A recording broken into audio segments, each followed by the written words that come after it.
memuji-Mu dengan segenap hati kami, karena memang Engkau adalah Allah yang maha mulia, Allah yang maha agung, Allah yang maha tinggi, Allah yang maha besar. Kami memuji-Mu dengan segenap hati kami meninggikan-Mu dengan segenap hati kami. Terpujilah Engkau Allah selama-lamanya, terpujilah Engkau Tuhan kami kekal selama-lamanya. Bagimulah pujian dan hormat dan pengagungan dan penyembahan kami. Terpujilah Engkau Tuhan kami. Pada saat ini Tuhan, kami mau belajar dari firman-Mu. Ajari kami, tolong kami, agar kami dapat mengerti firman Tuhan, dan mampukan kami menjadi pelaku firman Tuhan. Urapi kami semua dengan Roh-Mu yang kudus, sehingga firman Tuhan tersingkap bagi kami. Urapi hamba-Mu, pakai hamba-Mu untuk menyatakan kebenaran-Mu. Dalam nama Tuhan Yesus Kristus kami sambut firman-Mu. Haleluya, amin. Silahkan duduk saudara. Shalom bagi kita semua.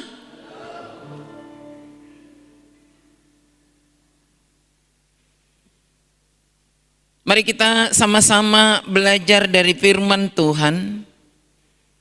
Yohanes pasal 10 ayat 27 sampai 29. Dan kita sambung nanti dengan 2 Korintus 5 ayat 17.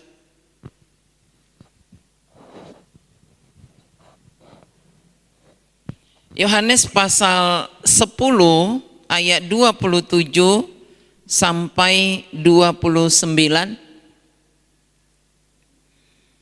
Kita baca bersama-sama, hanya 3 ayat. 1, 2, 3. Domba-dombaku mendengarkan suaraku, dan aku mengenal mereka, dan mereka mengikut aku. Dan aku memberikan hidup yang kekal kepada mereka, dan mereka pasti tidak akan binasa sampai selama-lamanya, dan seorang pun tidak akan merebut mereka dari tanganku. Bapakku yang memberikan mereka kepadaku lebih besar daripada siapapun, dan seorang pun tidak dapat merebut mereka dari tangan Bapa. 1 ayat lagi, 2 Korintus 5 ayat 17. 2 Korintus 5 ayat 17.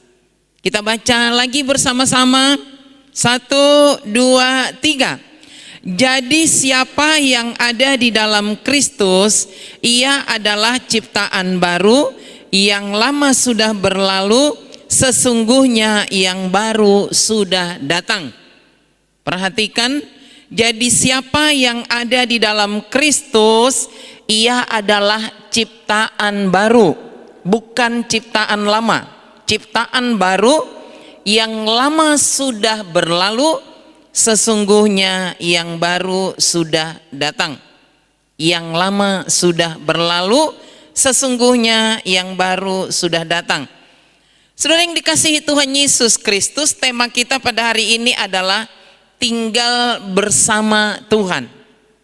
Tinggal bersama Tuhan.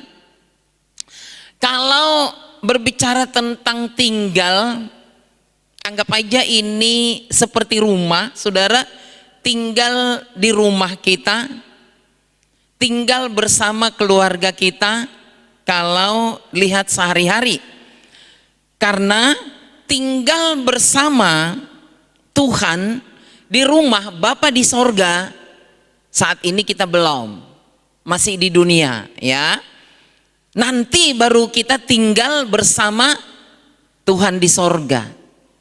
Nah saudaraku yang dikasihi Tuhan, kalau berbicara tentang tinggal, hidup bersama Tuhan, berada dalam tangan Tuhan, dalam lindungan Tuhan, dalam pimpinan Tuhan. Kalau Tuhan itu adalah rumah, berarti kita berada dalam rumah Tuhan sebagai keluarga Allah. Kita ini sejak menerima Yesus sebagai Tuhan dan Juru Selamat, kita ini adalah keluarga Allah.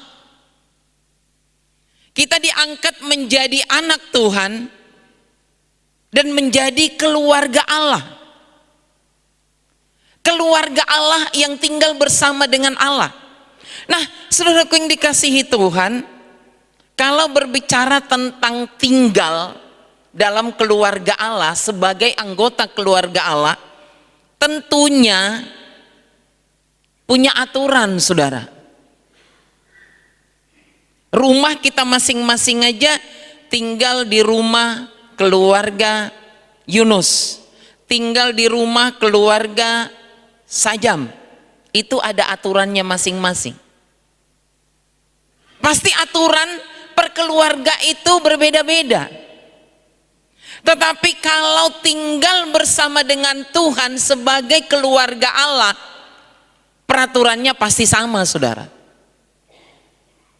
Peraturannya pasti sama, nggak berbeda-beda. Kalau keluarga kita masing-masing mungkin peraturannya berbeda-beda. Ada keluarga tertentu peraturannya kalau makan harus bersama, tidak boleh masing-masing. Ada yang begitu. Ada peraturan dalam keluarga tertentu sebelum tidur harus berdoa bersama, tidak boleh berdoa masing-masing. Bangun tidur harus berdoa bersama dalam mesbah keluarga, tidak boleh berdoa masing-masing. Ada yang begitu, saudara. Keluarga kita masing-masing berbeda-beda aturannya. Tapi kalau kita sebagai anggota keluarga Allah yang tinggal bersama dengan Allah, pasti aturannya sama, saudara. Nggak ada yang berbeda, aturannya pasti sama. Saudara yang dikasihi Tuhan, apa sih aturannya kalau kita tinggal bersama Tuhan sebagai keluarga Allah, sebagai keluarga Tuhan? Yang pertama aturannya itu, saudaraku, adalah taat melakukan perintah Tuhan yang menjadi kepala keluarga kita, hidup sebagai manusia baru. Seperti yang tertulis tadi dalam 2 Korintus 5 ayat 17. Kita sebagai anggota keluarga Allah yang hidup bersama dengan Allah, kita harus hidup sesuai dengan aturannya Tuhan, yaitu hidup sebagai manusia baru, saudara. Sebagai manusia baru yang taat kepada Allah kita. Sebagai manusia baru, karena dikatakan tadi dalam 2 Korintus 5 ayat 17, jadi siapa yang ada dalam Kristus, dia adalah ciptaan baru, yang lama sudah berlalu, sesungguhnya yang baru sudah datang. Jadi semua kita-kita ini yang sudah diampuni oleh Tuhan Yesus Kristus adalah ciptaan baru. Ciptaan baru bukan fisiknya yang diubah dari kurus menjadi gemuk, bukan, tetapi hatinya yang diubah. Hatinya menjadi hati yang baru, saudara. Hati yang baru itu akan melahirkan sifat-sifat dan kelakuan yang baru, seperti Kristus, saudara. Bukan kelakuannya mengikuti kelakuan iblis, bukan, tapi mengikuti, saudaraku, yaitu perbuatan Allah, perilaku Allah, bukan perilaku iblis. Kalau sudah menjadi manusia baru sebagai anggota keluarga Allah, saudara. Sebagai anggota keluarga Allah yang tinggal bersama dengan Allah, berarti kita mengikuti aturan Tuhan, yang taat kepada Tuhan, yang melakukan kehendak Tuhan, yang senantiasa melakukan yang terbaik, saudara. Namanya juga mengikuti perintah Tuhan. Kan Allah itu adalah kepala keluarga, saudara dan saya anak-anaknya di dalam keluarga itu, kita mengikuti peraturan yang daripada Tuhan, tentu harus taat kepadanya, saudara. Taat kepada Allah kita itu, saudaraku, adalah melakukan firman Allah. Bukan lagi semau kita, bukan lagi suka-suka kita, bukan lagi mengikuti manusia lama kita. Siapa yang ada dalam Kristus, dia adalah ciptaan baru. Itu perlu kita camkan dalam diri kita. Saya adalah ciptaan baru, saya adalah manusia baru. Saya adalah anggota keluarga Allah, saya tinggal bersama dengan Allah, hidup bersama dengan Allah. Berarti perilaku saya adalah perilaku yang seturut dengan kehendak Tuhan. Bukan seturut dengan kemauan iblis. Tapi saudaraku yang dikasihi Tuhan, kita perlu cek diri kita. Kita setiap hari itu lebih banyak mengikuti apa kata iblis atau apa kata Tuhan, saudara. Mungkin sering orang tidak menyadari. Dia lebih banyak mengikuti apa kata iblis. Iblis tidak suka kita membaca firman Tuhan. Iblis tidak suka kalau kita berdoa, saudara. Berarti kita mengikuti aturan daripada iblis, bukan aturan Tuhan. Karena firman Tuhan berkata, tetaplah berdoa. Janganlah kamu jemu-jemu berdoa. Itu kan perintah Tuhan, saudara. Janganlah kamu lupa merenungkan firman Tuhan siang dan malam. Ini kan aturan Tuhan. Aturan Tuhan itu berada dalam firman-Nya, saudara. Bukan disebutkan peraturan saya 1, 2, 3, bukan begitu. Kita baca di dalam firman-Nya, saudara. Dan kita udah tahu itu. Jangan lupa merenungkan firman Tuhan siang dan malam. Nah, itu aturan Tuhan. Pada saat kita tidak mau merenungkan firman Tuhan setiap hari, kita mengikuti aturan iblis, saudara. Bukan aturan Tuhan. Padahal kita berkata, saya adalah anggota keluarga Allah yang hidup bersama dengan Allah. Tapi kita nggak mau mengikuti aturannya. Terus aturan siapa yang kita ikutin? Kalau bukan aturan Tuhan. Orang tidak mau beribadah, saudaraku, itu juga mengikuti apa kata iblis, bukan kata Tuhan. Orang hidup sembrono, lebih banyak melakukan dosa, itu juga aturan, itu adalah juga kehendak daripada iblis, saudara, bukan kehendak Tuhan. Kehendak Tuhan, saudara dan saya, adalah berlakulah sebagai manusia baru. Berlakulah sebagai manusia baru.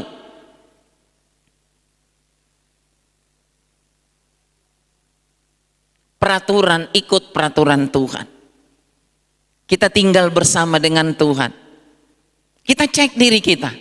Apakah saya selama ini ikut aturan Tuhan atau lebih banyak dipengaruhi oleh si iblis? Lebih menuruti apa kata si iblis daripada apa kata Tuhan. Kita tinggal bersama dengan Allah, mengikuti aturan Tuhan, taat kepadanya, dan berlaku sesuai dengan kehendaknya sebagai manusia baru.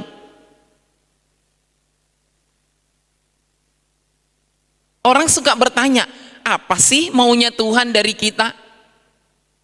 Baca firman Tuhan, gimana cara taunya dari Kejadian sampai Wahyu? Sering kan orang pura-pura nggak tahu, kan begitu ya? Saya selalu katakan, memang kamu mentaati semua dari Kejadian sampai Wahyu, memang belum sempurna, tetapi ada yang dasar-dasar yang wajib kita lakukan. Seperti itu tadi saya katakan, taat berdoa, taat merenungkan firman Tuhan, taat beribadah. Yang berikutnya taat melayani Tuhan. Kan itu ada tertulis, saudara. Jadi nggak perlu memang kita capek membukanya dari Kejadian sampai Wahyu satu demi satu. Belum ketemu ini apa maunya Tuhan dari saya. Terus saudara bacanya 10 tahun baru selesai, nggak ketemu apa maunya Tuhan. Jangan, saudara. Itu namanya pura-pura tidak tahu. Pura-pura tidak tahu. Maaf ya Tuhan, memang saya tinggal bersamamu, tapi saya nggak tahu loh aturan-aturan Tuhan itu. Saudaraku, di dalam Yohanes pasal 10 ini dikatakan, domba-dombaku mendengarkan suaraku dan aku mengenal mereka. Kita sebagai domba-domba Tuhan mendengar suara Tuhan. Suara Tuhan itu berbicara melalui firman-Nya di Alkitab, saudara. Sekarang sudah jarang kita dengarkan Tuhan bersuara melalui mimpi. Seperti waktu dulu itu dia bersuara kepada Yusuf, Yusuf, Yusuf, bangunlah. Sekarang kamu berangkat bawa Maria sama Yesus ke Mesir, mengungsi ke sana karena Herodes akan membunuh dia, mengejar-ngejar dia. Sekarang saudara, jarang Tuhan berbicara secara seperti itu. Walaupun ada juga, ada teman saya, saudara, dia menjadi percaya kepada Tuhan Yesus melalui suara Tuhan dari mimpi.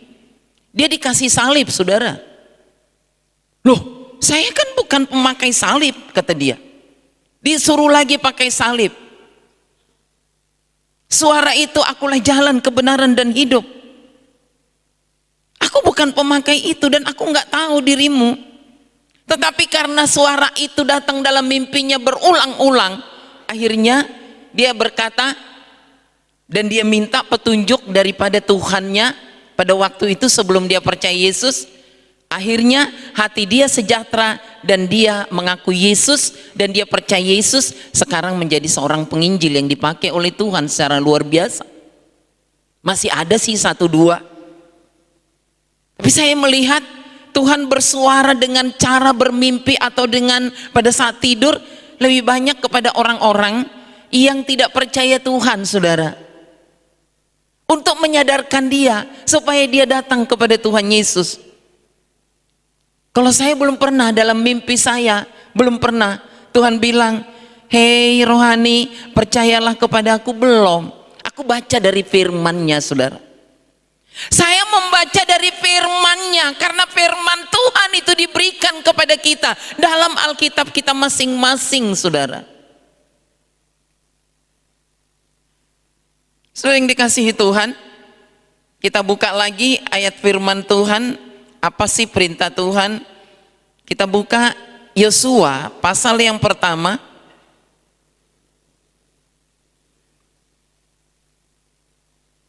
Yosua pasal yang pertama.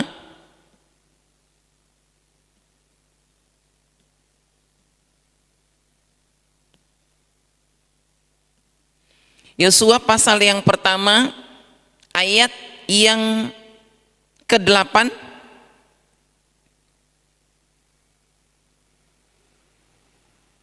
Yosua pasal yang pertama ayat yang ke-8. Kita baca bersama-sama, 1, 2, 3. Janganlah engkau lupa memperkatakan Taurat ini, tetapi renungkanlah itu siang dan malam, supaya engkau bertindak hati-hati sesuai dengan segala yang tertulis di dalamnya, sebab dengan demikian perjalananmu akan berhasil dan engkau akan beruntung. Ini perintah Tuhan untuk kita. Jangan lupa merenungkan dan memperkatakan firman Tuhan siang dan malam. Siang dan malam. Berarti itu, saudara, karena kita siang kerja berarti pagi hari sama malam hari. Kan siang kita kerja. Kalau di sini ditulis siang dan malam. Jangan lupa, ini perintah Tuhan. Kita sebagai anggota keluarga Allah, kita harus melakukan dan mengikuti ini, saudara. Jangan lupa merenungkan dan memperkatakan firman Tuhan, supaya engkau bertindak hati-hati dan engkau beruntung, saudara. Manfaatnya banyak. Bertindak hati-hati sesuai dengan firman Tuhan dan engkau akan beruntung. Wow, engkau akan beruntung kemanapun engkau pergi. Jadi ini perlu kita pahami. jangan katakan saya nggak dapat perintah itu untuk membaca firman Tuhan siang dan malam. Jangan katakan begitu, saudara. Ini ada tertulis. Jadi merenungkan dan memperkatakan firman Tuhan setiap hari, saudara. Ini adalah aturan Tuhan dan tugas saudara dan saya. Yang kedua, saudaraku, aturan Tuhan yaitu apa yang harus kita lakukan sebagai orang yang tinggal bersama dengan Tuhan. Yang kedua adalah menjauhi larangannya. Tahu menjauhi larangan Tuhan? Halo? Menjauhi larangan Tuhan. Tahu menjauhi larangan Tuhan? Apa itu, saudara? Menjauhi larangan Tuhan. Apa? Apa larangan Tuhan? Membaca Alkitab kah larangan Tuhan? Apa menjauhi larangan Tuhan? Berbuat dosa. Siapa yang jawab berbuat dosa? Mantap. Itulah larangan Tuhan. Kalau di rumah kita mungkin larangan Tuhan apa? Larangan keluarga kita tidak boleh pulang larut malam. Kan ada kan keluarga begitu? Pulang paling telat jam 10 malam. Di atas itu tidak boleh lagi masuk.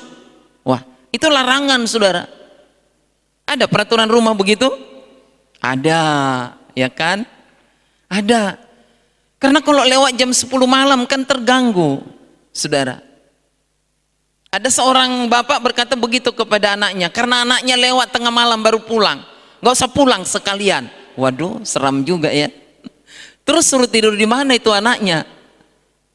Kemalaman, melebihi aturan. Gitu loh. Nah, kalau aturan dalam keluarga Allah di mana kita hidup di dalamnya adalah menjauhi larangan Tuhan, saudara. Tadi mengikuti perintahnya, yang kedua menjauhi larangan Tuhan. Yaitu hidup dalam dosa, saudara. Mengikuti apa kata si iblis. Itu larangan Tuhan bagi saudara dan saya. Jangan lagi kita ini senang mengikuti apa kata si iblis, saudara. Jangan lagi. Kalau seseorang anak Tuhan lebih suka mengikuti mengikuti apa kata si iblis, saudara, itu tanda tanya, anak siapa sebenarnya dia? Coba kita ingat-ingat anak kita. Kita orangnya orang yang taat kepada Tuhan. Kita orang tuanya adalah orang yang baik hati. Kita orang tuanya adalah orang yang penurut. Kita orang tuanya adalah orang yang penuh kasih, lemah lembut. Terus anak kita muncul, saudara, dengan gayanya yang mengikuti apa kata si iblis. Dia orangnya suka melawan. Dia orangnya suka begadang malam, pergi larut malam. Dia orangnya semau gua. Dia nggak mau ikut apa yang di rumah. Kita ajak ibadah tidak mau ibadah. Kita ajak berdoa tidak mau berdoa. Kita ingatkan ayo sekolah yang baik-baik, tapi dia nggak mau. Dia malah pergi tawuran, saudara. Pasti kita tanda tanya, sebenarnya ini bibit siapa ya? Bibit siapa ini? Kok anak saya tumbuhnya seperti ini? Aduh, pasti kita pusing 7 keliling ya. Iya dong. Kenapa ini anakku begini? Enggak ada nurutnya sedikit pun. Selalu membangkang kepada orang tua, bentak-bentak. Kalau dia ajarin enggak mau. Pasti kita bingung, tanda tanya, kenapa ini? Tapi ada juga orang yang suka membela diri. Masa kecilnya dia memang begitu katanya. Sehingga bibitnya begitu. Ada yang membela diri. Jadi masa kecilnya memang dia penjahat. Sekarang udah bertobat. Ya bibitnya muncul yang begitu. Tapi saya pikir kalau udah didoakan dalam nama Tuhan Yesus, nggak muncul lagi bibit yang penjahat tadi, saudara. Nah, Tuhan juga pasti tanda tanya kepada saudara dan saya kalau kita lebih banyak menuruti apa kata iblis daripada apa kata Tuhan, saudara. Kamu anak Tuhan kok gayanya begitu? Kamu anak Tuhan tapi kok masih terus hidup yang lama? Padahal firman Tuhan berkata yang lama sudah berlalu, sesungguhnya yang baru sudah datang. Ya pastilah tanda tanya. Kok aneh? Manusia baru bukan begitu. Jadi anak Tuhan yang sudah menjadi manusia baru tidak lagi suka mengikuti apa kata iblis, saudara. Tidak lagi suka. Perilaku-perilaku iblis tidak akan dipakai lagi. Itu sudah dibuang dalam nama Tuhan Yesus. Pujian kita mengingatkan kita tadi, Bapa sentuh hatiku. Tuhan menghendaki karakter ilahi, karakter Tuhan yang ada dalam diri kita. Bukan mengikuti apa kata iblis, bukan. Tapi mengikuti apa kata Tuhan. Karakter Tuhan yang ada dalam diri kita. Sehingga satu rumah boleh merasakannya. Tidak ada lagi dalam rumah yang penuh dengan amarah, yang ngamuk-ngamuk, yang saling caci maki, saling mengolok. Enggak ada lagi, saudara. Enggak ada lagi yang susah diajak berdoa, enggak ada lagi yang susah diajak baca firman. Enggak ada lagi kata-kata yang kotor. Enggak ada lagi, karena kita yang lama sudah berlalu. Sesungguhnya yang baru sudah datang. Kalau masih mempraktekkan yang lama, ini tanda tanya. Anak siapa? Karena pada saat benih ilahi itu ada dalam hati kita, kita semakin diubah. Ada kesadaran yang tinggi, saudara. Ada kesadaran yang tinggi. Oh, ini salah, cepat sadar.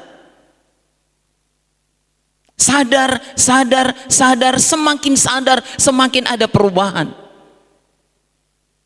Kalau memang belum, ya perlu itu terus dinyanyikan, Bapa sentuhlah hatiku. Pujian yang kita nyanyikan tadi. Karena yang disukai oleh Tuhan adalah karakter ilahi yang ada dalam diri kita. Itulah yang disukai oleh Tuhan. Jangan lagi mengikuti karakter iblis. Jangan, saudara. Yang disukai oleh Tuhan dari diri kita adalah karakter ilahi. Ada amin, saudara? Amin. Yang belum berubah, minta kepada Tuhan agar Tuhan ubah. Minta kepada Tuhan. Tuhan sanggup mengubah kita. Yang rusak menjadi bagus. Yang buruk menjadi bagus. Tuhan dapat mengubah, saudara. Saulus pembunuh diubah oleh Tuhan menjadi Saulus seorang rasul. Enggak ada yang enggak bisa dilakukan Tuhan. Kalau kita mau. Seringan orang kan enggak mau. Tetap mengeraskan hati, mengeraskan hati, mengeraskan hati. Bukan Tuhan gak mau ubah, bukan Tuhan tidak sanggup mengubah, saudara. Ingat, saudara dan saya tinggal bersama dengan Tuhan. Mari kita jauhi larangan Tuhan. Mari kita jauhi dosa. Mari kita jauhi apa godaan-godaan si iblis. Mari kita jauhi kelakuan-kelakuan yang buruk. Manusia lama kita, mari kita tinggalkan. Mari kita mulai sebagai manusia baru yang disukai oleh Tuhan, memiliki karakter ilahi. Karena benih ilahi itu sudah ada di dalam diri kita. Kita adalah manusia baru. Yang lama sudah berlalu, sesungguhnya yang baru sudah datang. Kita baca sekali lagi 2 Korintus pasal 5. 2 Korintus pasal 5, tolong ditayangkan, kita baca sekali lagi sampai kita semua bisa ingat. Dengan ayat ini, saudara, ini adalah ayat hafalan kita. Kita baca ulang. 1, 2, 3. Jadi siapa yang ada di dalam Kristus, ia adalah ciptaan baru. Yang lama sudah berlalu, sesungguhnya yang baru sudah datang. Ada amin, saudara? Amin. Kita berdoa. Bapa di sorga, kami bersyukur untuk firman-Mu yang mengingatkan kami Kami-kami ini anak-anak Tuhan yang sudah disucikan oleh darah Tuhan Yesus. Kami menjadi ciptaan baru, yang lama sudah berlalu dan sesungguhnya yang baru sudah datang. Hati kami yang rusak sudah diubah oleh Tuhan menjadi baru. Hati kami yang kotor sudah diubah oleh Tuhan menjadi baru. Sehingga dari hati kami melahirkan perbuatan-perbuatan yang sesuai dengan maunya Tuhan, yang sesuai dengan aturan Tuhan. Kami menjadi orang yang taat kepada Tuhan, taat melakukan firman-Mu, taat merenungkan firman-Mu siang dan malam.